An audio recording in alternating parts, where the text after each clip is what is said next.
Welcome to InkWrites. I'm your fantasy author for the day, Jacob Penrod, and today we're going to be taking a look at a methodology to build out scenes. Now, if you're a regular on the channel, you might be wondering, why? Why are we doing this? When normally I take media and react to it and break down the writing craft within it. And the answer is because really the whole thing driving this channel is just a passion for writing, and I know that there's a lot of writers out there who want to be able to write more effectively, but don't necessarily know where to look. There's a lot of like big picture stuff of how to plot a story or how to do character arcs and things like that. And there's also like fine level micro things like um, dialogue or grammar or punctuation or things like that. But I haven't found a lot at that medium level of like what does it take to build a scene. And so I call this methodology scene building for masochists. And you'll see why. I've put it together over the last year or so. And it's sort of like, well, less of an original creation and more like a bastardized gumbo made up of a bunch of different writing techniques. You'll especially see Storygrid. I highly recommend checking them out. Jack Grape's character work in deep voice. So I recommend checking him out too. I'll put some links in the description for these. But yeah, with all that said, let's go ahead and just get into it. So, we got scene building for masochists and SpongeBob over here. Oh, let me go ahead and switch to my fancy view. Here we go. Took a little trip up here to the top left corner. Let's just go ahead and go through. Now, why did I make this? And you can kind of see a visual of the writing methodology here. I'll try and put this in the description as well as like a Google Drive link. Um, so why did I make it? And the reason is, like I said, it's hard to know how to make a scene. In fact, when I started writing, I didn't really think of scenes as something that needed to have a clear start, middle, and end, which I know seems self explanatory, but that's just not how it worked in my head. And when I started changing how I thought of scenes to have a more formatted and structured template, then it became a lot more intuitive to me, and it made a lot more sense, and my scenes started really resonating. I started getting really good feedback on them, which is great. So you'll see that this is broken up into a few different areas. We've got the scene overview, the plot structure, which is borrowed from the Storygrid methodology. Again, I highly recommend checking it out. Causal flow, character work, and then the Kurosawa moment, which is something that I took from screenwriting. So let's go ahead and forward. Now, we start every scene with the scene overview. And I'm going to go ahead and be building an example that I use in my actual book on the right hand side. So, get a scene, have it in mind, and it's probably going to be most effective if you either watch this through all the way once and then watch it again following along, or just follow along the first time. But try to have something in your mind to think about with this. The first thing is that we're going to have a chapter title or number, and even if you don't use the titles in your actual finished manuscript, having a scene title, that should say scene title, not chapter title, having a scene title helps you kind of conceptualize what you're going to be getting into. So I named this scene The White Weaver. This is chapter 5 of my novel, The Seven Rings. Um, so where is this happening? You want setting and time. Now, this is important to realize that it matters for your internal consistency, but you don't actually have to have it in the book. So, like, I have 11 a.m. on October 5th. That there is no October in my setting, and I don't think they have a concept of 11 a.m. either. But because I know I'm inside and around the time of year and around the time of day, that helps me keep it consistent. So I can track that from scene to scene, even if it never makes it into my manuscript. Point of view character. And that kind of ties into their goal as well. To prevent head hopping, which is where you go from character to character without justification, you want to know whose head you're in. A common mistake is if you're doing a third person narrative thinking that you're the narrator. I don't want to call it a mistake actually, because in some writing styles that is the case. You are a narrator. But in a deeper point of view, which is trending more and more with third person fantasy, and that's what I primarily read, you want to close what they call psychic distance, which is the amount of space between the reader and the character. And one of the ways you can do that is by staying as tight in your point of view character's experience as you can. knowing when to pull back, but generally having it anchored there. And that's a whole other topic for another video. But yeah, make sure you're outlining whose point of view it's in. And if you have multiple characters, keep in mind, like, unless you're writing omniscient, you're going to be one of these characters. And the way you choose is generally going to be what character transforms the most in the scene. It's not necessarily who makes the critical decision, even though that does tend to be the overlap, but it's what character really goes through the transformation here, because we'll get into it later. Transformations are what people really internalize and remember. And then their goal, try to write out what they want to do. So for me, I have Ingrid Helladaughter. She's the White Weaver, which is like this title in the world. And her goal is to confront the death of her brother. Do they succeed? This is just to kind of help you aim to know where you're going. And the answer is no for this. Now, I can already feel some of you bristling at this and thinking, this is so much plotting, like I'm a pantser, this doesn't work for me. And that's very fair. I do just want to interject real fast and say, though, that the best pantsers, from my experience, tend to be ones who have a very innate understanding of story structure. And by breaking down the elements of a solid scene and practicing it over and over, you'll kind of get used to what it feels like to build a scene intuitively. Kind of like how if you have a jazz pianist who knows all these different chord structures and improvisational techniques, and you sit them down next to a brand new pianist and tell them both to just play something by heart, like play whatever they're feeling, you're going to have two vastly different end products in terms of quality, because one of them has internalized the structures and knows what it feels like to play something effective. So it's still a valuable exercise to go through all of this, even if it's not how you do your final story. Just wanted to have that quick tangent. So do they succeed? Ingrid does not succeed. One sentence scene summary. This is something that I took from Pixar, actually. They talk about being able to summarize things in a sentence, and that's to really just make sure that it's clear. You want to have your character doing something pivotal, and then you want to kind of try to transform or capture the transformation in this as well. So my sentence is, Ingrid ignores the emergency to write a letter to her dead brother, but when confronted, she burns the letter and becomes the healer the world demands. And then why? This isn't why to the one sentence summary, it's why to the entire scene. Why does it exist? What does it need to do? So this scene is trying to introduce us to Ingrid, the healer of the group, and also establish the stakes of this attack that's going on the city. And that is our scene overview. You want to make sure you have this for every scene that you're planning, at least while you're practicing this methodology. So, I'll make myself disappear really fast. Right here, you can see the opening image, and this is just what the shape of a scene looks like. So we have opening image, setup, inciting incident, progressive complication, turning point, and crisis. Sometimes those are combined. Climax, resolution, and ending image. Now, this is borrowed almost directly from Storygrid with very little modifications. I added in the opening and ending images. But for the most part, this is Storygrid's methodology, and I just want to make that clear. If you want to understand it better, go check out their YouTube channel or their book. They also have books that they annotate of the classics, like I have one of Pride and Prejudice, and it's super cool. But yeah, this is what effective scenes tend to look like. And it doesn't mean that there's a recipe where if you follow everything, it's going to come out the same every single time. But more like this is the skeleton, this is the framework, and you can build the meat on top of it. And it's going to still look different, but it has the same, so it sort of has the same spine, I guess. And this just helps make sure that it flows well, it has causality, and we'll go ahead and get into these individual points now. So opening image, this establishes the visual and emotional tone. If this was a movie, it's kind of like the first thing that we see when we enter the scene, your establishing shot. It's not just the physical setting, but it's anything that builds the emotional landscape. So like, are you walking into tension? Is it false calm? Something like that. So for my example, we have a young woman, Ingrid, who's hunched over a desk, scrawling on parchment. She's swearing under her breath, and by the door is a physician's emergency bag packed and ready to go.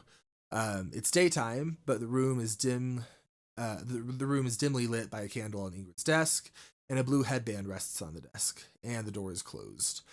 So immediately, the reason we did this is we're getting this vibe, I guess. You can kind of think of an opening image as a vibe setting device, where you just get a feel for the emotion of the scene. It's going to kind of set the tone. You get it. Setup is next. Setup is what's the status quo before everything goes sideways, your before moment. So this is kind of your character's ordinary world. What's normal in the moment? What are they doing, thinking, feeling before the inciting incident kicks down the door and ruins everyone's day? You want to keep this brief. You don't want to spend 3 pages on like writing this letter that Ingrid's doing here. You want it to just be long enough to get a feel for it and then move on. So Ingrid, for our example, is writing a letter, but she's clearly frustrated. She swears, crosses out lines, restarts, and she actually welcomes the distraction of the alarms that are blaring in the city, because it kind of distracts her from the emotional truth that she's trying to grapple. We come to understand that she's writing to her deceased brother. Maybe she had something to do with the death. She's tempted to go and heal instead of grapple with emotions. And that's going to set up this theme where when Ingrid is confronted with hard emotions, she falls back into her line of work, which is healing. And we're already going to be setting that up here. Setup. So next we have the inciting incident, the moment that destabilizes everything. This is when someone throws a wrench into the plan. It doesn't have to be dramatic, but it does have to matter. The character's worldview shifts in some way. And this little phrase at the bottom is a good guiding line for it, where characters now have a problem they didn't have 30 seconds ago, and they spend the rest of the scene dealing with that. So whatever happens here, like I said, it doesn't need to be big, but it needs to be something that the character is forced to act. So they, in my example, Jeon, the leader of the city, there's a Hunchback reference for anyone who is familiar, but Jeon, the leader of the city, interrupts Ingrid. Not only does he pry about the letter, but he also explains that that it isn't a drill and the alarms are real. There you go, freaking nailed it. And the reason that this works is by revealing that the alarms are real, there's this obligation that Ingrid has as a healer. Do I go help heal or do I stay here? And that's kind of expanding on what was set up in the setup. Now we've got progressive complications. So when something fails, then another thing fails, and another thing fails. You can think of these as try-fail cycles. They try something, but something else happens. And it complicates it each time, cascading. So like your character tries to solve the problem, but it doesn't work, so they try again, but that doesn't work, so they try again, that doesn't work. And each thing needs to make it worse, not better. And you can connect these with either a but or a therefore. We'll get into that more a little bit later. So for my example, Jeon sees that Ingrid has been crying, but she burns the letter. Jeon reveals that the attackers have killed a fazo, which is like this bird that they believe is invincible in this world. But she doesn't believe him. He convinces her, but she calls him cowardly. So each thing is just kind of complicating it, leading us to the turning point. Like I said, sometimes the next two points are combined. I like keeping them separated. But the turning point is when everything your character has tried stops working. It's the moment your character realizes their original strategy is completely useless, all of their attempts to fix things have failed, and now they're facing something completely different that they didn't see coming. So it's important to know what kind of turning point you're getting into. And effective turning points can be boiled down into 2 categories. You can have an action, where someone does something that changes everything, or a revelation, where new information changes. And knowing which one of those you're going for can kind of just guide the rest of your scene. So, for example, with our turning point here, we have a revelation. The alarms are real. Up until this point, Ingrid's been avoiding through isolation by writing this letter.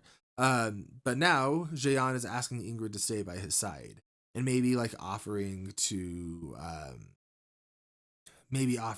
talk about what was on her mind, something like that. So we get this shift from isolation to exposure. And she's going to be exposed either way. She just has to choose whether she's going to stay there or she's going to retreat. Which brings us to the crisis. So the turning point is what sets things up. The crisis is the actual choice that a character has to make. So it's something that has to reveal character. The choice can't just be. It can be mundane in the sense that it doesn't have to be the most dramatic thing ever, but it does need to tell you something about the character. So it can be the best of two terrible options or two irreconcilable goods, two good things that can't coexist. And this is where a lot of writers mess up because the crisis isn't something that happens to your character. That's earlier. The crisis itself is the choice that your character has to make. Um, so for our example here, we've got a best bad choice situation. She can either stay with Jaeon, which faces the grief that she's buried and risks breaking open, or she can refuse Jaeon, run into chaos helping others and avoiding her own pain. Um, and I really liked that option. I'll get into why in just a minute. But then we get to the climax, which is the actual choice that they make. Your character decides, they act. This is where we see who they really are when the chips are down. So Ingrid chooses, she puts on her headband. I was kind of using the headband in this as like a little visual marker of when she is and isn't on. And then runs into the street to heal people. But by doing this, she's numbing and choosing isolation. So it's kind of like a negative character arc in this small scene. We resolve it when we explore what happens because of their choice. There has to be some kind of consequence, some kind of new reality that they have to live with. So for Ingrid, her White Weaver persona cements. It's like this healer persona that's not like a literal transformation, but like this mentality of being perfectionistic, not being able to relax, something like that. And it becomes clear that Ingrid hasn't resolved her emotions from the start of the scene. And so, yeah, that's basically the scene, other than the ending image, which is a visual that shows us how everything has changed. So think about your opening image here. We opened with Ingrid kind of emotionally exposed and vulnerable, trying to express herself through her writing. And now she's putting on her headband, she's hardening, she's adopting this persona, and she's become the opposite of that. She's colder, more clinical, and composed, but unhealed. That brings us to causal flow. So we have the shape of the scene now. It's all outlined. We know generally what the scene is going to look like, but we have to make sure that things are going in an order that makes sense. And I got this from the writers of South Park, actually, which can be seen on the screen here. But the idea is things have to happen because of other things. A lot of times in stories, you'll have, I went to the store, and then I went to go get an apple, and then I went home. And the issue is when you use and then, it makes it feel like this, and then this, and then this, and then you don't have flow, I guess. You don't have momentum. Momentum is so important in a story because it keeps people reading. And in order to do that, the best way is to have what they call causal flow. And a really simple trick to get that is to use the words but and therefore. So you might say, I went to the store, but I got a flat tire. And then since you use but, next you're going to use therefore to connect that as a consequence to the conflict that was created by using but. I went to the store, but got a flat tire. Therefore, I got a ride from someone by hitchhiking. But the person was actually a lion dressed like a human. And now we got a story. But you never want to have two of the same things in this, or two of the same in a row. Because if you have, I did this, but this, but this, but this, you're stacking up all of these promises without having any kind of payoff to them. And if you're having only the consequences, only the therefore, you're going to be lacking conflict. So it's a nice little diagnostic tool. Here's some beautiful art that I had. And oh, I'm covering up her face. Sad. Here we go. Boom. There's Ingrid. Okay, so an example here for my scene is Ingrid writes her letter, but Jaeon enters. Therefore, he notices Ingrid's emotions, but she burns the letter. Therefore, Jaeon reveals his true purpose, but Ingrid doesn't believe him. Therefore, Jaeon asks for help, but Ingrid denies him. Therefore, she runs into action. So if you're not able to do this with your scene, if you notice you're doing but twice in a row, or therefore twice in a row, or you have an and then, it's going to be probably lacking causal flow. And that's going to make it feel a lot choppier and less smooth. So the idea is this. Every beat should either create a problem with but or respond to an existing problem with therefore. And if a beat does neither, it's probably not earning its place in your scene. So next, we have our scene all built out. We're going to get into our character evolution, the actual deep voice work. This is what makes your scene actually come alive. The good news is that if you follow the last steps, your scene works, like the bones are there. Bad news is now it needs to matter, because readers don't remember the bones, they remember what it feels like. And so we kind of have what we need. Here's a Powerpuff Girls reference. That's timely. We got sugar, the essential outline, spice, basic structure, everything nice, causal flow. But chemical X is transformation. So most writers think they're writing character change when they're actually writing character reaction. And what I mean is you might say this character went here and then he got angry and then he felt better about it. And that could be a change, but as written like that, it's actually just him reacting to things. And so you can see in this scene here, if it'll play, is we're going to see Riley, the protagonist of Inside Out 2, and she's going to be feeling a lot of emotions, but none of those emotions are actually the transformation that happens. So let's go ahead and watch, and then I'll break it down. I'll break it down as we go, actually. So Riley notices the game is going. She gets determined. She's nervous. They're trying to figure out what to do. And then she takes action. So she is, I'm going to pause for copyright for a second, but she's more energetic. She's kind of making choices now. That was the first 20% or so of the scene. And now we've had the setup and she's being proactive. We saw at the beginning of the scene, she was very cast in like self-doubt. So we'll see how that changes. We just got the beautiful animation. Timer's coming down. And you can see like that's the turning point is the timer's coming down. There's only time for one shot. Is she going to take it herself or is she going to pass the puck to someone else? And she sees that, lights up here, and then right here is the turning point. That's the transformation. Is she chooses connection, she passes the ball, or she passes the puck to someone else, and the team scores. And then we have this beautiful ending image with everyone kind of rejoicing and being happy. But the key is, look at all of those emotions that happen. None of those were actually the transformation. They were kind of the emotional weather. The actual transformation happened when Riley was forced to make a choice that revealed character. It happened at the identity level. So yeah, there's 3 layers of character work when we're trying to implement this. And some unrelated pictures of BoJack Horseman just because it has some incredible character. First, we got to identify evolving characters. Then we need to find transformation lines. Then we need to do deep voice work. So to start, evolving characters. Not every character in your scene has to transform, but somebody has to transform. So this is a little different than point of view character, but usually there's going to be overlap. Your point of view character does need to transform. Unless there's a very specific reason to break that rule. So who enters the scene believing one thing about themselves, the world, or others? Who leaves believing something different? Whose understanding shifts in a way they can't take back? And that's going to flag to you who identifying characters are.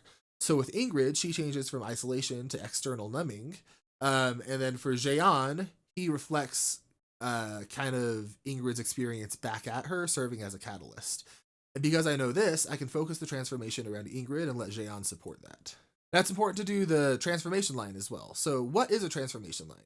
I got this from I think he's a poet and a writing coach named Jack Grapes. He's got 2 wonderful books, maybe more than 2 now actually, called Method Writing. I have Method Writing and Advanced Method Writing. There might be 1 or 2 more. But the idea that I found most transformative, pun intended, is the transformation line. Now, a transformation line is any statement that starts with I from the character. And the key is you don't try to make it profound. You just start by what they would be thinking. Not what you want them to think, but when the character is in that scene, what would they be thinking? Then you're going to strip away the birthday cake, the fluff around the core of the I am statement or the I statement. And then you'll know you get there when you get to like a whew moment where you can't strip it back anymore because you just feel it. You've gotten to something true. So with InkWrites, I started with I hate writing letters to my brother. Strip the birthday cake. We just have I hate writing. And it's okay if it feels a little pretentious or if it feels a little bit like you're distorting the meaning of the original sentences, because it's not made to find literal meaning. It's made to find emotional truth. So it's supposed to feel like that. Just bear with me. So I hate writing letters to my brother. I hate writing. If I'm writing, then I'm not healing. When I'm healing, I don't have to think about writing. So you can see how I kind of inverted that. Then I tried it again. When I'm healing, I don't have to think. I stripped the birthday cake about writing. When I'm healing, I don't have to. So there aren't expectations of her when she's healing. I took that to get, there's so many things in my life that are expected of me. Now that one is not a transformation line because it's not an I statement. I kept it in there because I made a mistake and I wanted to show like, that's okay, you can come back from it, just try it again. So I changed it to I hate that people expect things of me. People expect less of me when I'm healing. When I'm healing, I'm the whole version of me. When I'm healing, I'm whole. You can see how I kind of just stripped away the birthday cake there. When I'm not healing, so taking the inverse of that, fragile. I'm fragile, I'm breakable, I'm weak. When I'm healing, I'm strong. When I'm not healing, I hurt. Then I'm just I'm hurting. And you can kind of feel that, right? Like the whew. So we got from I hate writing letters to my brother to I'm hurting. And that's what's going on, is she's hurting while she's writing letters to her brother. There's a bullshit detector here. Bullshit is not allowed in this step or ever. But think, would your character actually think the sentence, or are you trying to write literature with a capital L? So as we get into the next step, which is going to be character journaling, you got to think, are you using a surface voice, which is something like, I felt a profound sense of betrayal wash over me as I contemplated the implications of the deception. Like, that's not how people talk. A deep voice where you're embodying your character is, she looked me right in the eyes and lied, and I believed her. I always believed. It sounds messier, more immediate, less polished, because that's how people actually think. People don't think how you think they should think. It's raw. You're allowed to repeat. You're allowed to be recursive. That's okay. So after you establish your transformation line, you're going to spend 10 to 15 minutes writing in your character's voice about their pre or post scene emotions. Focus on stream of consciousness feelings, not plot. I like to do voice dictation here to discover their true internal rhythm. Now this is going to be a huge block of text. You can pause to read it if you want. I'll do this, but this is my character work for InkWrites. I'll just read the first paragraph. I'm writing letters to my brother again. It's been 6 migrations now. I don't know why, but it's hard. I guess it feels like it should be easy. I can heal anything. I can do anything. Honestly, I'm the White Weaver. What am I even talking about? Why is this hard? I don't know, but it is. It's so hard, and I don't know how to move forward. All I have to do is write a few words to my brother and tell him what I don't know. Tell him what? I don't know. Tell him I miss him? He already knows, or I guess he doesn't know. Is he even there? So then what's the truth of this? Am I doing this for me? And if so, why am I doing something I don't even like? And she keeps on going, and you can go ahead and pause and read all of this if you'd like to see the full example. But this is what I do for all of my scenes to really get in my character's head, and you can see it come through. But that leads us to our final thing, which is the Kurosawa moment. Now, I took this after studying the film Seven Samurai and realizing just how much visual content was... Here, I'll move my camera real fast. How much visual content was packed into every scene. The Kurosawa moment is your scene's emotional anchor. It's an image that if someone saw a still photograph, it would encapsulate the entire scene. And thinking of it visually can really just help you kind of get your mind around it. So there's some key elements. You want to think of a visual snapshot. Like if someone took a picture, what would they actually be describing? And then dominant emotions. What do they feel when they look at this? Unspoken truths. What does this reveal about the character? And then this last one's optional, but is there a visual paradox in the frame that mirrors emotional complexity? So for mine, I have mine happening really simply. She tightened the blue headband over her platinum bun and snuffed out the candle's flame. So that's important because I'm signaling throughout the scene the importance of this headband as a transformation for her. So when she puts it on, we can kind of see, I almost picture like a Sailor Moon transformation, although that definitely isn't how it would play out. But she's kind of tightening it around her head. It's visually crossing a threshold. We get this sense of controlled grief as she kind of just exhales and gets control of herself. There's an unspoken truth that she's putting on armor, not healing. And the contradiction in frame is that we're getting her as a healer, but she's also self-damaging. And she's ready, but it's repression. And then I have my final examples. I'm going to just spend a few seconds on each of these. You can pause if you want to read how the scene came out. This is actually in my book. So if you're interested, you can see my mailing list in the description and stay updated. But yeah, let's go ahead and 2, 5, 2, 5, 2. And yeah, there we go. That is my scene writing methodology. I know that it is a lot. Like I said, it's going to be too much for probably 95% of people to do everything. But it's not about literally using this every single time. It's about using it enough that you kind of are like practicing your golf stroke. You learn what it feels like to write a structurally effective scene. And then from there, you're able to build it into something resonant, to where you can either you could do this every time if you want, or you can kind of just get a feel for it and then kind of pants your way through it and improvise. But regardless, I haven't seen a lot of structures like this, and I thought it would be really helpful for people. If this was helpful, please let me know in the comments. This took a lot of work to put together, and let me know if you have any questions, and I'll do my best to answer them. Like, I'm not an expert, I'm just someone who's made a whole lot of mistakes. And yeah, if you want to see my own work, check out my mailing list in the description. You can see my first chapter, which has 2 scenes, and that maps pretty closely to the methodology I have here. Anyway, hope this was helpful, and I'll see you all next time.